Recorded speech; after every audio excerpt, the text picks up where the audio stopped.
Hello बच्चों, आइए इस प्रश्न को देखते हैं। अभिकथन ए अत्यधिक संख्याओं के संक्रामक कारकों के लिए अनावरण के बावजूद मनुष्य रोग के प्रति प्रतिरोधी है। कारण आर मनुष्य रोगकारक जीवों से लड़ने की क्षमता के कारण अनेक बाह्य कारकों से स्वयं की सुरक्षा करने में सक्षम है। विकल्प अ ए और आर दोनों सत्य हैं और आर ए की सही व्याख्या है। ब ए और आर दोनों सत्य हैं लेकिन आर ए की सही व्याख्या नहीं है। स ए सत्य है लेकिन आर असत्य है। द ए असत्य लेकिन आर सत्य है। ई ए और आर दोनों असत्य हैं। इस प्रश्न की जो मुख्य अवधारणा है मुख्य अवधारणा वह है प्रतिरक्षा। प्रतिरक्षा जो कि हमारे शरीर का एक अहम लक्षण, एक अहम गुण होता है, उसकी बात यहाँ पर हम करेंगे। तो जो शरीर की बाह्य कारकों जैसे रोगजनकों जैसे रोगजनकों रोगजनकों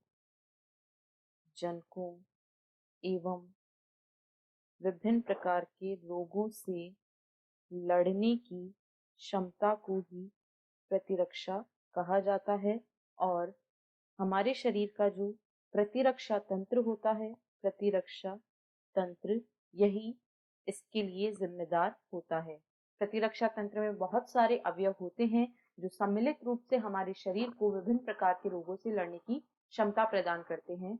हम प्रतिदिन असंख्य रोगजनक सूक्ष्म जीवों के संपर्क में आते हैं, परंतु उनमें से सभी हमें संक्रमित नहीं कर पाते हैं, क्योंकि ऐसा इसलिए होता है हमारे शरीर में जो प्रतिरक्षा तंत्र होता है वह हमें इन रोगों से लड़ने की क्षमता प्रदान करता है, जिसकी वजह से हम सक्षम होते हैं ऐसे रोगों से स्वयं की सुरक्षा करने में।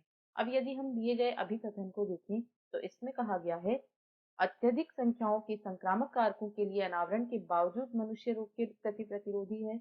यह बिल्कुल सही है।